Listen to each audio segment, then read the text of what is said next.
이 전기차에 불이 나면 몇 도까지 치솟는지 아시나요? 용광로 마냥 무려 1000도까지 올라간다고 합니다. 이 배터리 특성상 불도 잘 꺼지지 않아서 공포의 화재라고 불리기도 하는데요. 지난 1월 정비소에 있는 테슬라 차량에 화염이 치솟았습니다. 소방관들이 가까이서 물을 뿌려보지만 불길은 잡히지 않습니다. 결국 이동식 수조에 차를 넣은 다음에야 완전히 꺼집니다. 서울 강북구에선 충전 중이던 전기 승합차에 불이 나 주민 20여 명이 긴급 대피했고 화재 진압에만 8시간 반이 걸리기도 했습니다. 보통 내연기관차는 엔진룸 안에 직접 물을 뿌려서 신속하게 불을 끌 수 있지만 전기차는 배터리팩을 냉각하는 간접 진화 방식을 사용해야 해서 한 번 불이 나면 끄기가 매우 어렵습니다.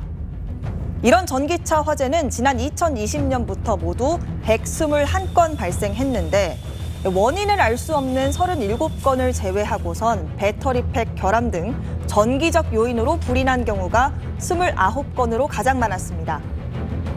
전기차 보급이 되면서 전기차 화재도 2020년 이후 해마다 2배씩 증가하고 있습니다. 올해는 상반기에만 벌써 42건이 발생했는데 지난해 전체와 맞먹는 수준입니다. 이러니 소방당국의 고민도 커지고 있습니다. 전기차 한 대에 붙은 불을 끄는데 어마어마한 시간과 인력을 투입해야 해서 소방 공백까지 생기는 경우가 있다고 합니다. 그래서 전기차를 진화하는 다양한 방법에 대한 연구도 이어지고 있습니다. 전기차에 불을 붙였더니 폭발과 함께 검은 내연에 뒤덮입니다. 배터리 원료인 리튬 이온이 화학작용을 일으키면서 주변 온도는 1000도까지 치솟았습니다. 문제는 물이나 소화기로는 이 불을 잡을 수 없다는 겁니다. 그래서 1200도까지 견디는 특수천으로 차량을 완전히 덮어서 공기가 못 들어가게 막은 뒤 외국에서 개발한 특수 화학물질이 든 공을 밑으로 던져 넣습니다. 72시간 정도까지 계속 물을 주수해줘야 돼서 물의 양이 상당히 방대합니다. 그래서 지금처럼 최소의 수온으로 화재를 진압할 수 있는 것을 연구하게 되고 있습니다. 온도를 낮추는 역할을 하고 있는데요. 환경부는 배터리 안전성이 우수하고 화재 대응 기능이 포함된 전기차를 구입할 경우 보조금을 추가 지급하는 방안에 대해서도 검토하고 있습니다. 정비소에 있는 테슬라 차량에서 화염이 치솟습니다. 배터리 열 폭발로 발생한 불은 이동식 수조에 차를 넣은 다음에야 완전히 꺼졌습니다. 지난달엔 충전 중이던 전기차에서 불이 나 옆에 주차된 차들까지 타버렸습니다. 보안개발원 조사 결과 지난 2018년부터 5년간 화재나 폭발에 의한 전기차 자차 담보 사고 건수는 29건, 전기차 1만 대당 0.78대꼴로 1만 대당 0.9대인 비전기차 사고 건수보다 낮았습니다. 하지만 차량값이 비싼 데다 수리비 또한 많이 들다 보니 건당 손해액은 전기차가 1,300만 원으로 비전기차의 2배 가까이 높았습니다. 사고율도 전기차가 더 높은 걸로 나타났습니다.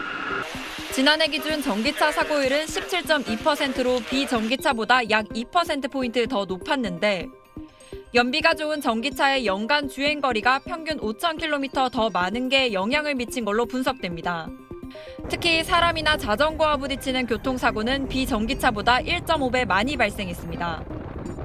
전기차의 극가속력이 좋은 데다 소음이 적다 보니 보행자나 자전거 탑승자가 차를 인지하기가 어렵기 때문입니다. 전기차 같은 경우는 원페달처럼 가속 페달로만 가감속을 조절하다 보니까 브레이크 쪽에 늘 발이 와서 급제동을 준비를 했는데 전기차의 평균 보험료는 89만 원으로 이미 비전기차의 1.3배 정도 높은 걸로 조사돼 높은 사고율과 손해액을 근거로 추가 인상이 검토될 경우 전기차 소유주 부담이 커질 수 있습니다. SBS 박예린입니다. 지난달 5일 밤 경북 영주 전기차 택시가 건물 기둥에 충돌했습니다. 충격과 동시에 왼쪽 바퀴 쪽 보면은 불이 올라오네요. 네, 불이 올라와요. 하단부 밑에서 지금 화재가 발생한 거예요. 10초 만에 불길은 차량 상단보다 높아졌고 운전자는 숨졌습니다. 살아계실 때 만약 불이 났으면 호흡을 하면 이제 끓음이 이제 들어가잖아요. 근데 이제 지금 그런 거는 없다고 이제 나와 있거든요. 사망 원인은 화재가 아닌 충돌이란 게 경찰의 결론입니다. 차량 결함은 발견되지 않았고 사고 기록 장치에 남은 충돌 순간 시속은 114km였습니다.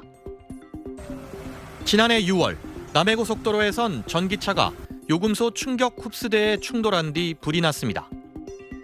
2초, 3초 사이에 불이 바로 붙었고 그 불길이 너무 셌고 처음부터 그분들이 하시는 말이 살려달라 하는데 폭발이 있어서 척도를 못 했다 하더라고요.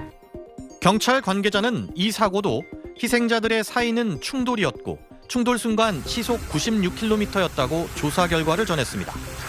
화재의 주 원인이 고속 충돌이란 얘긴데 그렇지 않은 사례도 있었습니다. 지난달 26일 부산 만덕터널 50m 앞에서 전기차 주행 중에 화재 위험에 처한 이서희 씨. 이 씨는 터널로 진입하지 않고 차를 세운 뒤 신속히 119에 신고했는데 신고 직후 불길이 치솟았습니다. 터널 안에 들어갔으면 이제 다른 차들의 피해나 뭐 인명 피해가 더 있을 수도 있었으니까. 지난 9일 서울 성동구 서비스 센터에서도 주차돼 있던 전기차에 불이 났습니다. 차량에서 어쨌든 제가 지금까지 타다가 못 느꼈던 소리들이 자꾸 나는 거였어요. 터지는 소리 같은 게 한 4번, 5번째쯤에 이런 발화가 시작된 상황이었죠. 두 화재 모두 발화 원인은 조사 중입니다. 현대차는 지난 12일 아이오닉5 전기차에 충돌 실험을 했습니다. 시속 64km였는데 배터리 화재는 없었습니다. 충돌이라도 시속 60km대라면 화재 가능성은 적다고 부각한 셈입니다. 지난해 내연기관차 화재는 4,512건, 전기차는 44건이었습니다. 같은 10만 대당 몇 대인지 환산하면 19대와 11대로 전기차가 절반 수준. 그런데 화재 한 건당 사상자 수를 따져보니 0.04명 대 0.09명으로 전기차가 조금 더 많았습니다. 고속 충돌을 제외하면 화재 위험은 낮지만 일단 불이 나면 더 위험하다고 볼 수 있습니다. SBS 진송민입니다.